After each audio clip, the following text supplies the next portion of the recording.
30 años después de que un robo de joyas de alto perfil en Harlem desapareciera de los titulares, una subasta policial desbloqueó silenciosamente la primera pista del caso. Entre los listados desordenados apareció una cadena de oro vintage marcada con iniciales que nadie había notado hasta ese momento. Un detalle pasado por alto estaba a punto de desentrañar un crimen que la ciudad había dado por olvidado.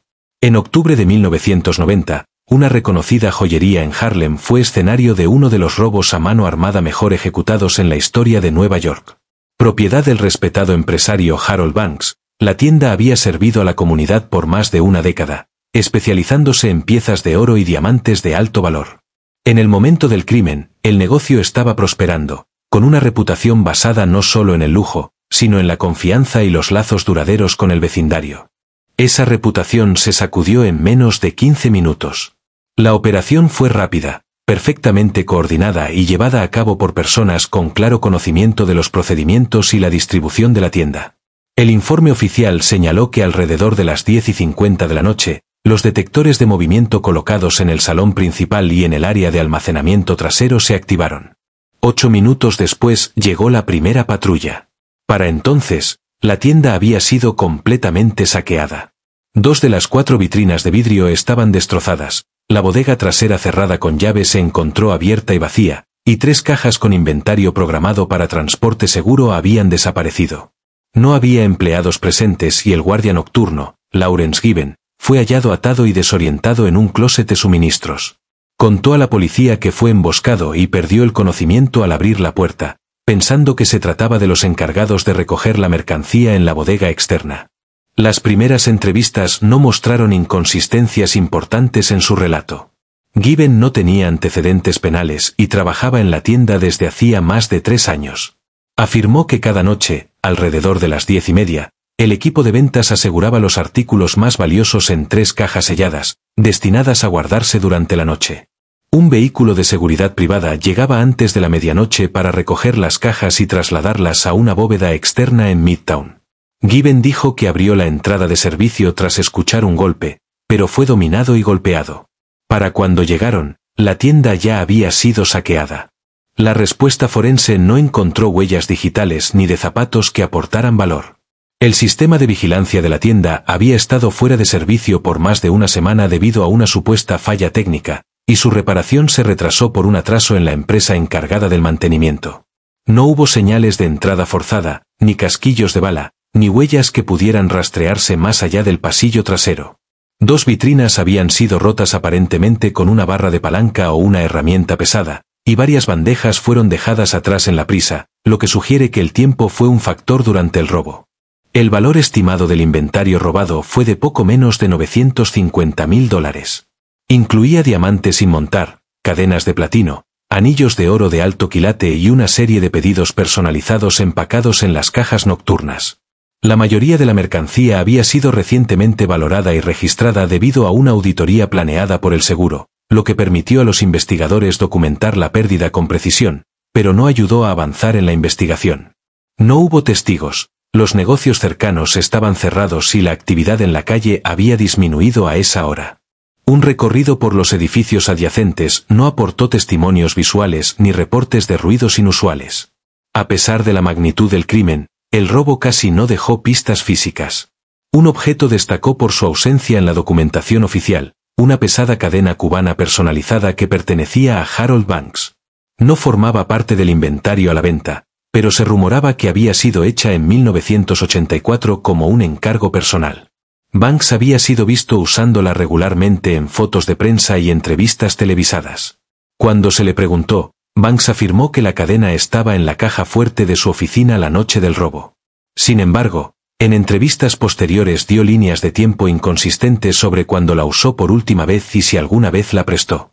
Los detectives finalmente la consideraron perdida y la excluyeron de la lista final de objetos robados.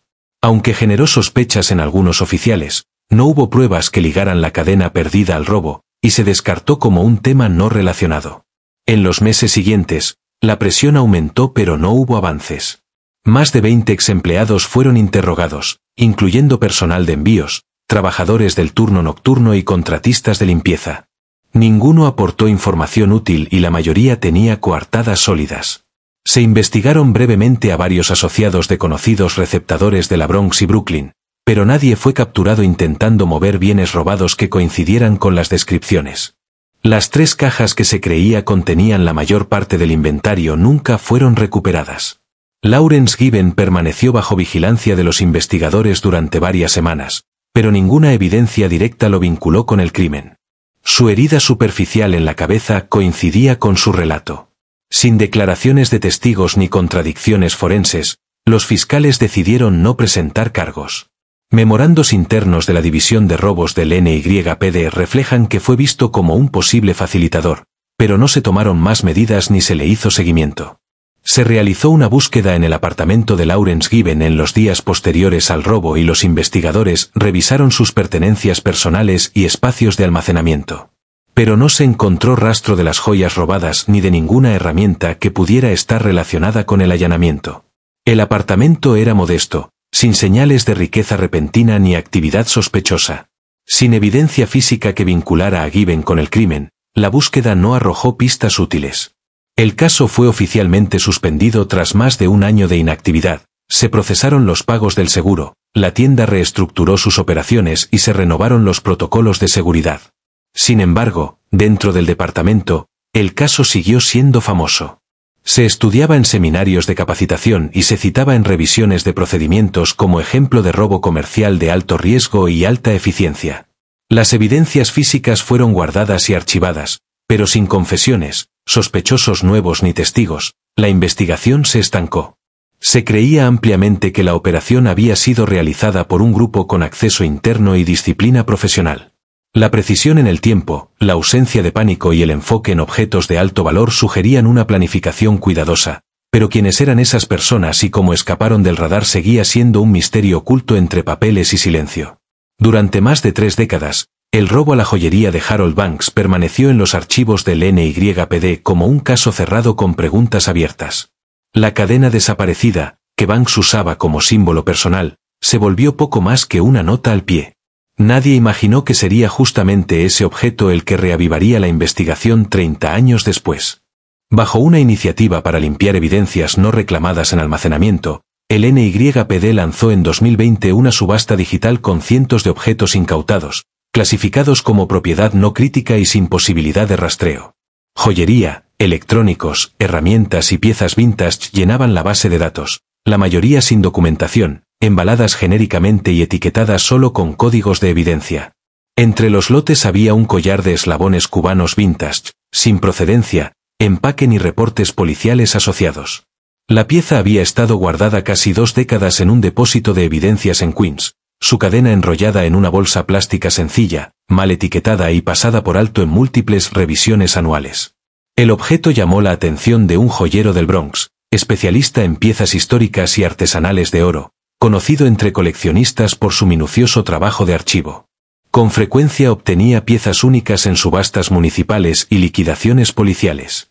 Cuando recibió el collar, notó de inmediato su peso y calidad artesanal, inusualmente pesada y con un broche intrincado poco común en joyas producidas en masa en los años 80. Bajo aumento, descubrió una grabación tenue en el broche interno, las iniciales HB seguidas de una pequeña fecha inscrita, junio 12 84. El estilo de la fuente y el lugar sugerían que la pieza era realmente vintage, así que el joyero comenzó a revisar sus archivos personales en busca de coincidencias. En una edición de 1991 de una revista comercial de joyería enfocada en negocios independientes propiedad de afroamericanos se encontró un perfil de Harold Banks, el joyero de Harlem víctima de un robo muy publicitado un año antes. Un artículo con fotografía a página completa mostraba a Banks usando un grueso collar de eslabones cubanos. El texto explicaba que el collar había sido diseñado para él personalmente como regalo en el 6º aniversario de apertura de su tienda en 1984, coincidiendo exactamente con la fecha grabada. El joyero comparó la imagen con la pieza física y concluyó que casi con certeza se trataba del mismo objeto. Las iniciales coincidían, el diseño del broche era consistente y el desgaste en los bordes reflejaba la forma mostrada en la foto. Convencido de que el collar estaba vinculado a un robo de alto perfil, el joyero contactó al NYPD y presentó tanto la pieza como el artículo.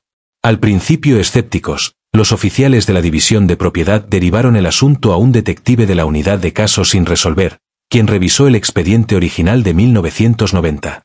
El robo nunca había sido resuelto y, aunque la mayoría del inventario robado fue documentado, la cadena personal no estaba incluida en la lista oficial de objetos faltantes.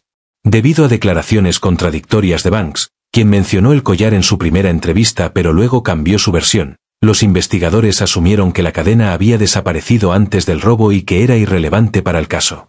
Como no había sido reportada internamente, el sistema no la había asociado cuando fue incautada una década después.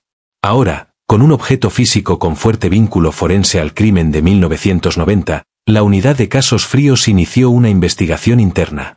La etiqueta de evidencia en el collar indicaba que había sido catalogado en junio de 2002 tras un arresto relacionado con narcóticos en Manhattan.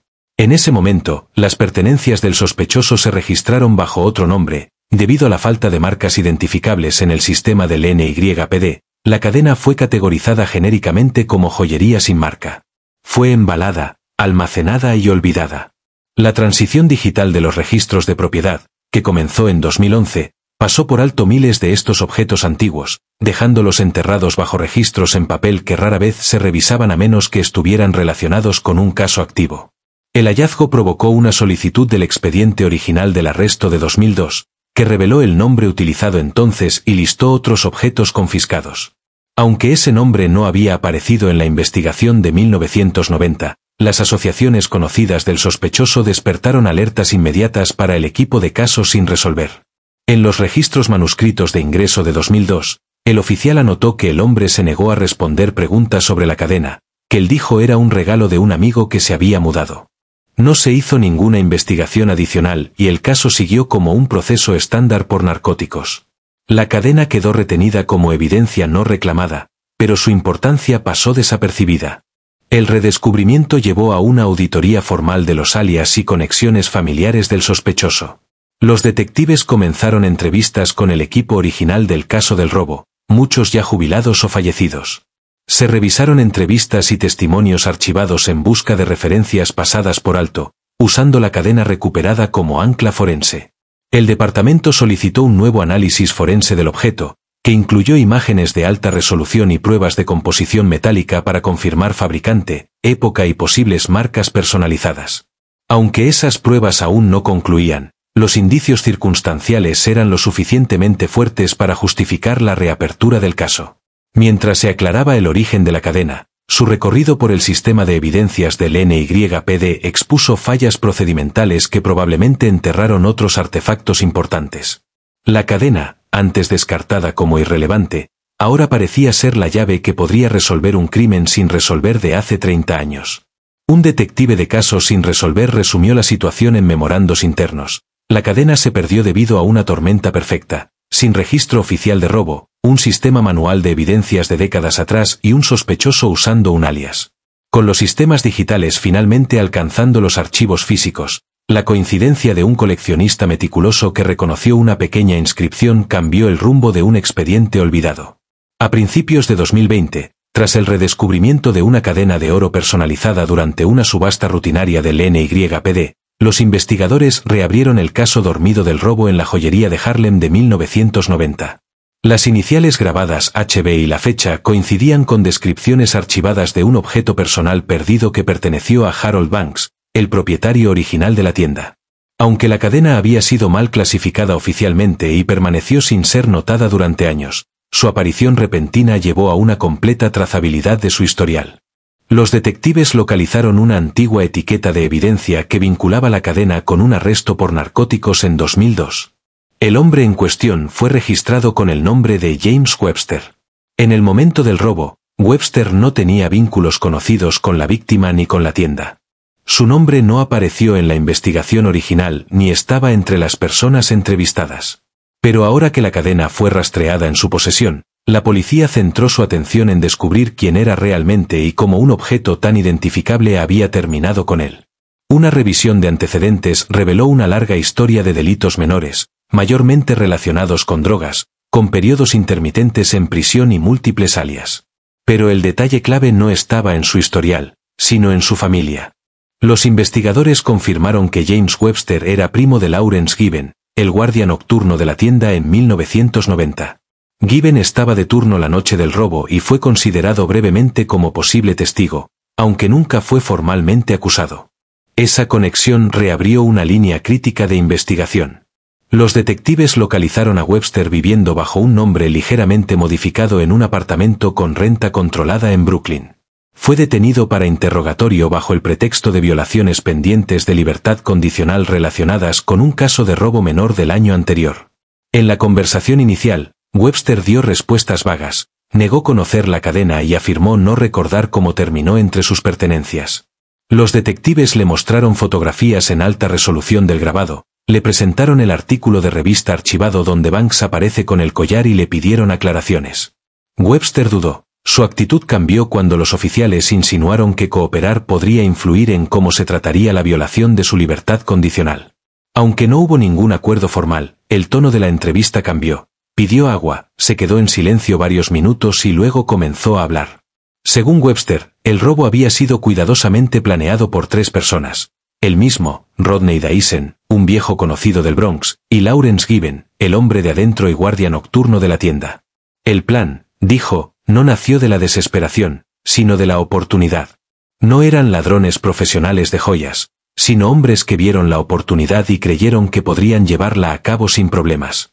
La idea fue de Given, quien trabajaba en el turno nocturno desde hacía más de un año y conocía íntimamente la rutina de la tienda.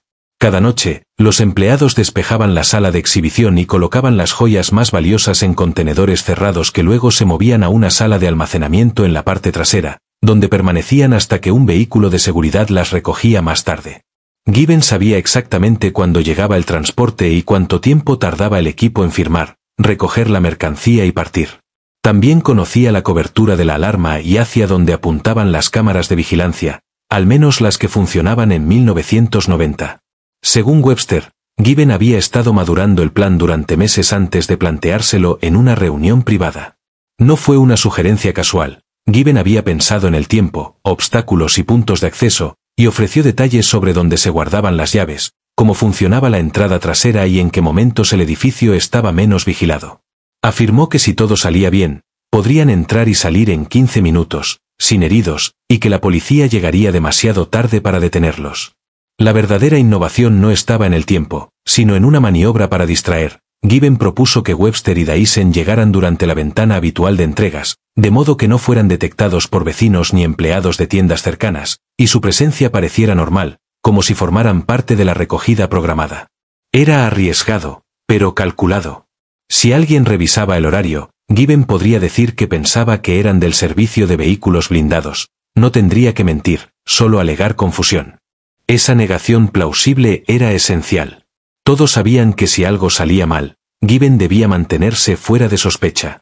Webster admitió que pasaron varias semanas planificando los detalles, aunque enfatizó que la operación fue deliberadamente de baja tecnología, sin mapas, sin notas escritas y sin involucrar a personas externas. Cuantas menos personas supieran, más seguro sería. Given siguió trabajando en la tienda sin levantar sospechas y ni él ni Webster hicieron compras o movimientos financieros significativos en los meses previos al robo. Todo se arreglaba en persona, ya fuera en el garaje de Webster o en el sótano de Dyson. Discutían cómo transportar los objetos robados y qué tipo de bolsas usar. Given sugirió bolsas de lona grandes que pudieran contener las cajas de la sala de almacenamiento, junto con bolsas pequeñas para tomar mercancía adicional rápidamente si fuera necesario. Eligieron ropa oscura y discreta, guantes y evitaron el contacto innecesario con superficies. No esperaban sangre ni violencia, su plan dependía totalmente de la rapidez, la distracción y la ventaja única de tener a alguien dentro. Según Webster, su objetivo no era vaciar completamente la tienda, sino llevarse solo lo que ya estaba preempaquetado para transporte, objetos ya registrados, almacenados y listos para salir. Esto reduciría mucho el tiempo del robo y aumentaría las posibilidades de escapar antes de que llegara la compañía de seguros. No querían revisar cajones ni forzar cajas fuertes, solo los artículos preempaquetados de alto valor y una ruta de salida inmediata. Todo estaba cronometrado. Given conocía el horario exacto de llegada del guardia y acordó con sus cómplices llegar un poco antes, pero aún dentro del horario habitual. Esto reducía sospechas y le permitía explicar su presencia como una visita rutinaria del servicio de entregas, un riesgo necesario que le proporcionaba una coartada. Supuestamente, Abrió la puerta pensando que los empleados de la bóveda habían llegado a recoger las joyas. El robo comenzó poco después de las 10:40 de la noche, cuando Lawrence Given abrió la entrada de servicio para dejar pasar a James Webster y Rodney Dyson. Los dos hombres entraron vestidos con ropa oscura y sencilla, cargando bolsas de lona idénticas para guardar los objetos robados. Tan pronto como entraron, Given asumió su papel sin decir palabra, se tambaleó hacia atrás fingiendo resistirse. Dyson lo golpeó en la cabeza con una mano enguantada usando una linterna de metal envuelta en tela, causando una lesión controlada pero visible. Given se desplomó tal como estaba planeado y Webster lo arrastró al cuarto de almacenamiento trasero, donde le pusieron cinta adhesiva en las muñecas, lo sentaron en el suelo y cerraron la puerta. Le quitaron la tarjeta magnética de su uniforme, necesaria para desactivar el sistema de seguridad secundario que protegía el área de almacenamiento trasera. La puerta se cerró desde afuera, asegurando que cuando llegaran los socorristas, Given pareciera haber sido encerrado allí por los atacantes. Su historia, ensayada con los otros dos, era que había abierto la puerta por error pensando que eran personas del equipo de recogida de seguridad y que fue atacado antes de poder reaccionar. Con Given asegurado y la escena preparada, Webster y Dyson se movieron rápido por el pasillo hacia la zona de almacenamiento, donde había varios contenedores reforzados de acero preempaquetados con joyas para guardarse durante la noche. Given había descrito el lugar en detalle, localizaron las cajas rápido y usaron cortadores para abrirlas. Dentro había pequeñas bolsas de terciopelo con anillos, pulseras, relojes y collares, la mayoría catalogados y asegurados para el transporte. Los hombres trabajaron en silencio, cada uno llenando su bolsa con objetivos predeterminados según peso y valor estimado. Esa parte de la operación duró menos de 10 minutos y tenían la intención de salir inmediatamente después. Ese había sido el plan desde el inicio, una entrada y salida rápida y quirúrgica, sin interactuar con la sala principal ni dejar señales de entrada forzada salvo las cajas abiertas. Pero al regresar hacia el pasillo de servicio, Dyson dudó. En lugar de seguir hacia la salida, se dirigió hacia la sala de exhibición argumentando que la oportunidad era demasiado valiosa para ignorarla. La sala del frente aún tenía varias piezas decorativas. Pero quedaban piezas de valor sustancial en los estuches de vidrio. A pesar de la renuencia de Webster, Dyson se apartó del plan original y entró en la zona pública de la tienda. Juntos se acercaron a dos vitrinas centrales. Con guantes, Dyson usó un martillo de mano para romper el vidrio templado. El sonido del cristal rompiéndose resonó en el espacio vacío, lo suficientemente fuerte como para causar alarma incluso en la sala de servicio cerrada donde estaba Given. Los dos hombres rápidamente sacaron docenas de objetos y los metieron en una tercera bolsa vacía. Anillos, juegos de colgantes, broches y cadenas. El vidrio les cortó las mangas, pero ninguno se detuvo. En segundos, sonó una alarma. Lo que ninguno había considerado era un sistema de alarma independiente, sensible a vibraciones, instalado directamente en las vitrinas y no conectado a los protocolos de seguridad a los que Given tenía acceso. Esta segunda línea de defensa se había instalado tras un intento de robo menor 3 años antes y permanecía separada del sistema principal. Apenas se rompió el vidrio, envió una señal directa a una empresa privada de monitoreo de seguridad contratada por la aseguradora, que a su vez la transmitió al NYPD y a un equipo de despacho del seguro. La cuenta regresiva había comenzado.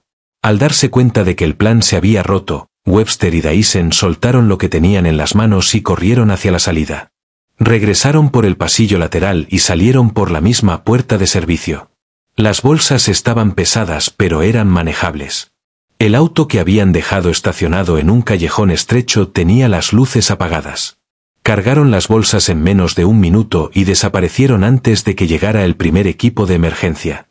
8 minutos después, la policía llegó al lugar. La entrada principal estaba intacta, pero el interior estaba en desorden. 2 vitrinas centrales estaban rotas y en el área de almacenamiento trasero 3 contenedores metálicos habían sido forzados. La policía registró el lugar y encontró la sala de servicio cerrada, donde Lawrence Given estaba sentado con un moretón visible en la frente y las manos atadas con cinta adhesiva. Recobró el conocimiento mientras los paramédicos evaluaban su estado. La escena era caótica pero coherente con un relato de entrada forzada. Given contó la historia exactamente como la habían ensayado. Creía que los hombres eran empleados de la empresa de transporte, les abrió sin verificar credenciales y fue golpeado y encerrado antes de poder pedir ayuda. Su herida, aunque superficial, parecía creíble. No había señales de lucha en la escena y la cinta en sus muñecas indicaba una sujeción rápida y agresiva. Su actuación no levantó sospechas. Inmediatamente llegaron investigadores del seguro por el valor de las joyas robadas. Notaron los objetos específicos faltantes de las vitrinas y las pérdidas significativas de las cajas rotas del área de almacenamiento. La ausencia de videovigilancia, ya que el sistema de cámaras estaba fuera de servicio por mantenimiento, significó que no había registros visuales de los intrusos. Las primeras suposiciones apuntaban a un golpe profesional bien ejecutado con posible ayuda interna, pero no había evidencia sólida contra Given ni contra otro empleado. En total, toda la operación desde que se abrió la puerta hasta que Webster y Dyson salieron duró poco más de 15 minutos. El informe policial concluyó que los intrusos conocían íntimamente la tienda, eludieron la seguridad exterior y actuaron con notable precisión. Lo que arruinó su escape no fue su planificación, sino un único sistema inadvertido, un pequeño sensor localizado en un vidrio reforzado olvidado. A pesar de eso, no dejaron huellas, ni registro del vehículo, ni vínculo directo con sospechosos conocidos. La entrada de servicio quedó limpia, las bolsas eran genéricas y las joyas no podían rastrearse una vez separadas de los registros internos de la tienda. La única pieza que reaparecería luego, de forma silenciosa y por accidente, fue la cadena de oro que Given se guardó en privado, separada del salón principal y nunca mencionada a sus cómplices. Por el momento, sin embargo, el caso quedó frío. Parecía un robo impecable bajo el manto de la noche. Webster y Dyson cruzaron la ciudad en silencio, cada uno cargando parte del botín. Su destino era un pequeño y anodino garaje en las afueras de Queens, alquilado con un nombre falso meses antes. Fue elegido por su anonimato, sin vigilancia, sin vecinos curiosos y sin rastros que los vincularan. Dentro, el espacio estaba vacío excepto por una mesa plegable y 3 bolsas llenas de joyas robadas. Given llegó más tarde esa noche, poco después de ser liberado tras el interrogatorio policial y sustituido oficialmente por otro guardia llamado por la lesión en la cabeza. Trabajaron rápido vaciando el contenido y clasificando los objetos con eficiencia. Cada uno tomó un tercio evitando disputas, preguntas o siquiera contacto visual. El ambiente era frío, mecánico y deliberado. No hubo celebración ni reflexión sobre la magnitud de lo que habían hecho, solo un entendimiento silencioso de que esa era la última vez que trabajarían juntos. Antes de separarse, acordaron una última regla: no llamadas, no visitas, no intermediarios. Desaparecerían en sus vidas como si los demás nunca hubieran existido. Desde esa noche, ninguno volvió a cruzarse con el otro. Webster y Dyson nunca se volvieron a ver, y Webster y Given no se comunicaron durante varios años. Webster luego describió esta separación limpia como la decisión más inteligente que tomaron. Creía que el éxito del robo no residió solo en la planificación o ejecución, sino en lo que vino después, como desaparecieron en la ciudad sin dejar hábitos compartidos ni rastros. Fue esa separación absoluta lo que mantuvo la seguridad y enfrió el caso tan rápido. La parte de Webster incluía varias pulseras de alta gama, anillos con diamantes y varias cadenas cubanas. Para evitar ser detectado, desmontó la mayoría de las piezas, quitando las piedras y fundiendo el oro en formas no rastreables. Las gemas sueltas las vendió individualmente a traficantes y compradores itinerantes, mientras el oro fundido lo vendió a chatarreros que no hacían preguntas. Movió las ganancias a través de negocios con mucho efectivo e intercambios informales, sin acumular grandes sumas por mucho tiempo. La cadena de oro que luego reapareció en la subasta de 2020 tenía una historia diferente. No se almacenó con el resto de la joyería, sino que estuvo guardada en la oficina de Harold Banks, lejos de las exhibiciones públicas y el inventario nocturno. Ese detalle, aunque pequeño, la salvó de ser incluida en el reporte oficial de objetos robados. Given, que trabajó en seguridad en la tienda durante años, sabía exactamente dónde estaba. Esa noche, sin decir nada a los demás, se quedó con la cadena como recuerdo, como admitió años después a Webster cuando tuvieron un distanciamiento. Given le dio la cadena a Webster para saldar una deuda. En las semanas posteriores al robo, la policía interrogó extensamente a Given. Su versión, de que fue dominado por atacantes desconocidos y encerrado en un cuarto de suministros, era débil pero consistente. La pequeña herida en su cabeza, la desorientación, la falta de testigos directos y la ausencia de grabaciones crearon un escenario que, aunque sospechoso, no se pudo refutar. Los investigadores insistieron. Pero no había pruebas sólidas, No había huellas dactilares más que las suyas, no había ángulos de cámaras ni confesiones.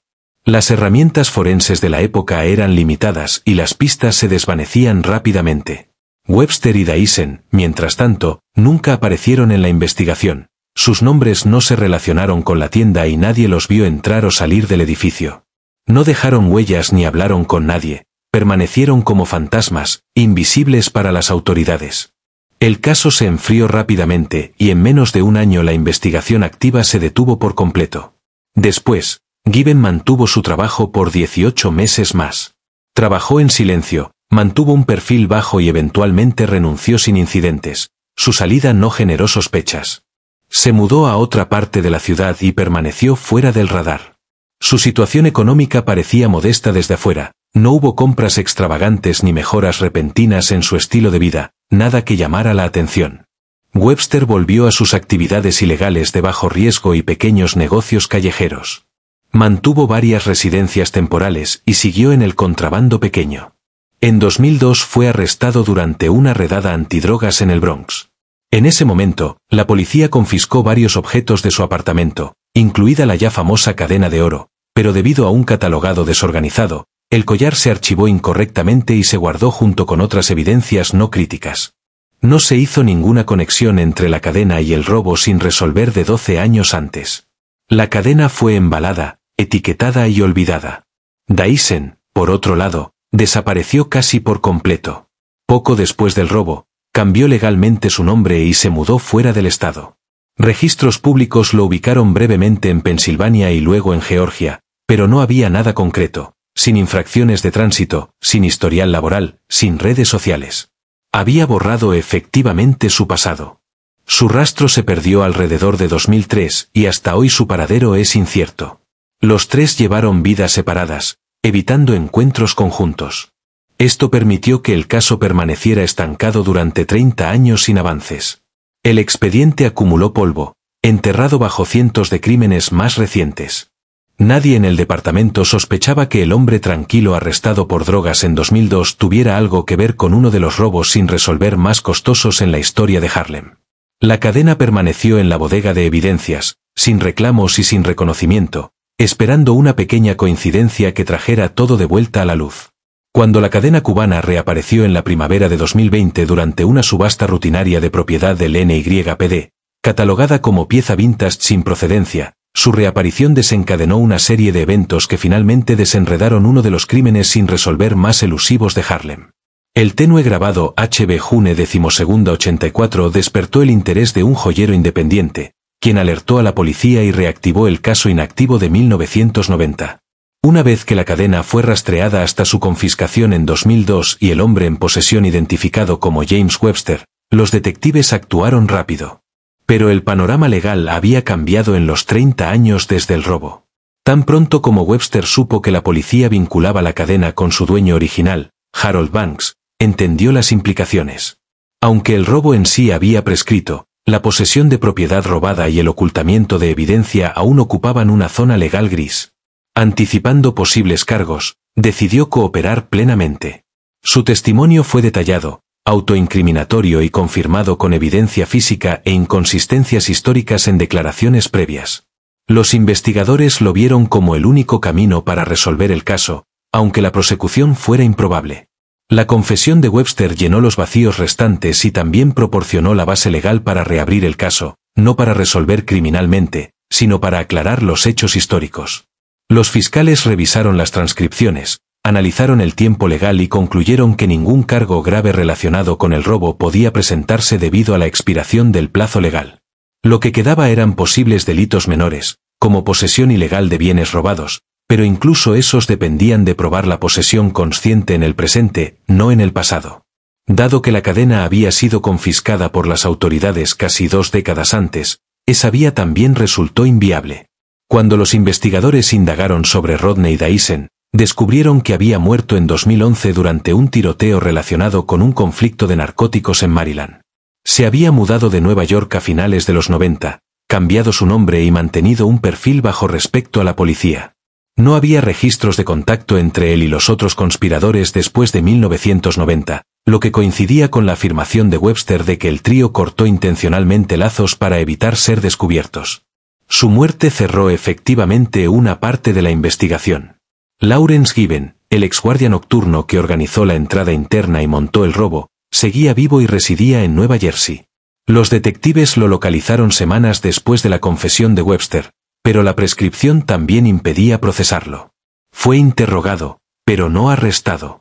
Su versión contenía pequeñas discrepancias con la de Webster, pero no negó haber estado presente esa noche. Los investigadores notaron que Given mantuvo la calma durante la entrevista, aceptando los hechos como parte de su pasado y sin mostrar resistencia a que quedaran registrados. Se consideró brevemente la posibilidad de cargos por perjurio por sus declaraciones falsas originales, pero finalmente se descartó. Ninguno de los participantes sobrevivientes fue acusado. El NYPD emitió un comunicado formal indicando que, aunque el aspecto criminal del caso estaba legalmente cerrado, el departamento cerró oficialmente el expediente con un registro histórico completo. Destacaron que la integridad de la investigación, a pesar del retraso en los resultados, se benefició de avances en archivos digitales, mejor intercambio de datos interinstitucional y cooperación pública. El caso fue agregado discretamente a la lista del Departamento de Delitos Resueltos pero no procesables. Para Harold Banks, quien se había retirado casi una década antes y vivía en el norte del estado de Nueva York, la devolución de su cadena de oro hecha a medida tuvo un profundo significado personal. Aunque nunca había sido formalmente incluida en el inventario policial original, siempre sostuvo que le habían robado esa pieza. Ahora, 30 años después, la recuperación de ese objeto le dio la razón. La cadena, un poco deslucida y alterada por años de mal manejo, fue autenticada por un joyero forense y devuelta en una pequeña ceremonia privada en la comisaría. Para entonces, la joyería donde todo comenzó hacía tiempo que había desaparecido. El espacio que ocupaba Banks & Sons Fine Jewelry había sido reutilizado varias veces, primero como boutique de ropa, luego oficina de impuestos y más recientemente, un bar de smoothies. No quedaba rastro del establecimiento original salvo en fotografías archivadas y documentos de registro descoloridos. Sin embargo, la historia volvió a la narrativa pública. Periódicos locales recogieron la rareza de un robo de décadas, reavivado por una lista de subasta olvidada. Siguieron varios reportajes que trazaron el robo a través de registros ahora rescatados y testimonios. La extraña convergencia de errores administrativos, manejo de propiedades poco claro y la observación casual creó una tormenta perfecta de redescubrimiento. Sin esa subasta, la cadena probablemente habría permanecido en almacenamiento municipal, mal etiquetada y sin reclamar. Sin el ojo entrenado del joyero, el grabado habría pasado desapercibido y sin la confesión final de Webster, la verdadera historia habría quedado en especulación. En muchos sentidos, no fue el sistema judicial quien resolvió el crimen, sino una cadena de detalles pasados por alto que se alinearon tras décadas de inactividad. En el informe policial final, los investigadores describieron el caso como un delito histórico concluido administrativamente. El término subrayó su estatus inusual, sin arrestos, sin condenas, pero con una resolución reconocida. El departamento archivó todo el material recién descubierto, incluyendo la declaración de Webster, comparaciones fotográficas y una reconstrucción completa de la línea temporal. Estos documentos se conservaron no para uso en juicio, sino como parte del registro institucional de la ciudad. Para los oficiales dedicados a casos fríos, sirve como un raro ejemplo de cierre logrado no por persecución criminal sino gracias a la paciencia y la precisión. La historia, aunque cerrada en términos legales, dejó una impresión duradera en los círculos policiales. Demostró el poder acumulativo de la evidencia, como incluso un solo objeto mal archivado puede, algún día, devolver claridad a un caso que había sido descartado como insoluble. La reaparición de la cadena de Harold Banks no provocó arrestos ni condenas, pero sí sacó la verdad a la luz, y en esa verdad, el misterio finalmente dio paso a la resolución.